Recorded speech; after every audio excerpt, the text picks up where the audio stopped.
Welcome to the first episode of Breakdown of Frame by Frame Animation. On this new series on my channel, I am showing you the behind the scenes and breakdown of how I am creating and animating my characters. This first episode is the hammer swing, which I got the idea from Chang's channel, who is a fellow Canadian animator working in Japan right now. You can check his channel down in the description below. Keep in mind that I am only showing you the process of me creating this animation, and I won't be diving into any detailed explanation on how I use the software, which in this case, Toon Boom Harmony. I use my own character lead for this animation because of its simplicity in design, so I can focus more on the action itself. So, let's get started.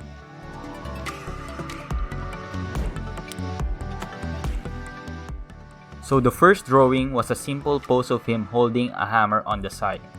I block out the character to simplify the shape so I can focus on the animation first before I detail it up. This process is called the rough pass. This is usually the time where you really focus on the timing and the spacing of your drawings so you can polish the animation. The next drawing we are working on is the ending pose, where he already smashed that like button with his hammer. I used my previous drawing as a guide to make sure that the drawings stay consistent in size. One of the biggest mistakes you can do is to draw the end position smaller or bigger in size. Because when you do your in-betweens, it would look like the character is shrinking or growing. One of the ways to do this is to use the tool Onion Skin, which basically shows you the previous drawing in red and the next drawing in green. It's good to know that the type of animation I am doing here is pose-to-pose animation, contrary to straight-ahead animation. Simply put, pose-to-pose animation is drawing the first and end poses and working in between them. We can then start filling in what happens between these two drawings. This drawing I am focusing on is the anticipation drawing. This is one of the principles of animation, which is basically a preparation for the action. In this case, we are lowering him down in anticipation or preparation for that big swing. After all, we do need to get ready if we are going to lift a heavy hammer. Legs are bent down and the head looking down a bit. The more exaggerated you draw this position, the bigger the action tends to be. The next drawing I am focusing on is the highest position of this character when he makes that swing. He lifts that hammer as high as he could to really squash that subscribe button and get notified when I post another video of him being animated. We are using the animation principle of stretch in this drawing so we can give the action more flexibility and life into it. The next drawing I am focusing on is the lowest position of this character as he makes that swing. This drawing is basically the opposite of the previous one because we are using the principle of squash here. We are exaggerating the shape of the character and the hammer. I am using the last drawing, which is shown in green, as my guide because these two drawings are basically one and the same. The next drawing I am doing is a breakdown of the anticipation drawing and the stretch drawing. This is more like an in-between drawing, but I am applying a principle called follow-through and overlapping action. We are showing this principle through drawing the hammer closer to the previous drawing to give that sense of it being dragged because of its heavy property. This provides a sense of realism in the action and makes it more believable. The next drawing I am working on is an in-between of the end position and the squash position. I am creating an in-between here to create a bounce effect. Again, I am using these two drawings as my guide and simply creating a copy of it with a few adjustments of the leg and the hammer. The next drawing is a simple in-between of the drag drawing and the stretch drawing. I am just creating a simple in-between here to break down the action.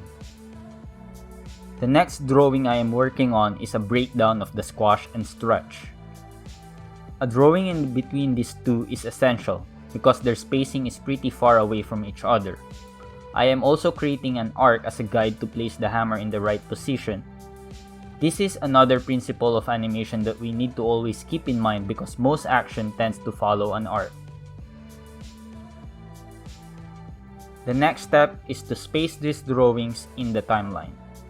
Putting the 9 drawings across the timeline will allow me to check how the animation would look like. This is the fun part of animation because depending on how you will space your drawings, you will create different feelings of the same action. Now I am using 24 frames per second and I am thinking that this animation from start to finish will take about 1.5 seconds or 36 frames. I am also animating in 2s, so there would be a drawing for every 2 frames. I am spacing the first 4 drawings in a much larger time frame and spacing the last 5 in a lesser time frame. To lift the hammer from the ground, it would take more energy and time, and as the hammer goes down, the action goes in an instant because it's heavy. It's all about physics. Now after we space them out, it's time to number these drawings, so it's a lot easier for you to keep track of it. The first drawing will have about 6 frames with 2 in-betweens before drawing 11, which is the anticipation drawing. Between that and the 17th drawing, there would be also 2 in-betweens. Lastly, there would be 1 drawing in between 17th and the 21st drawing, so in total, we'll still need to create 4 more drawings to make this action more fluid, which we can do during the cleanup process. The next part for this animation process is the tie down, which is basically putting the details of your character. In this case, Lib is getting his eyes and his bubble hair. I created the new layer for this set of drawings and used the rough pass as my guide to draw my character. Since the main action and the body has already been taken care of in the rough pass animation, the main focus on this part is animating the details of your character. I am focusing on drawing the bubble hair and the clothes of Liv as I draw each frame. I mentioned before that we will still need 4 drawings to make this animation more fluid, but I won't be doing that in this tie down process to save time. Now, if you would like to see a full version of the tie down process together with the cleanup and coloring, make sure you stay tuned for the next video coming up this week. That video will be more like a time-lapse video with some music with less talking, so if you are into that, make sure you hit that subscribe button and push that notification bell so you get notified. Thank you for watching and keep creating so you can make this world a better place with your imagination.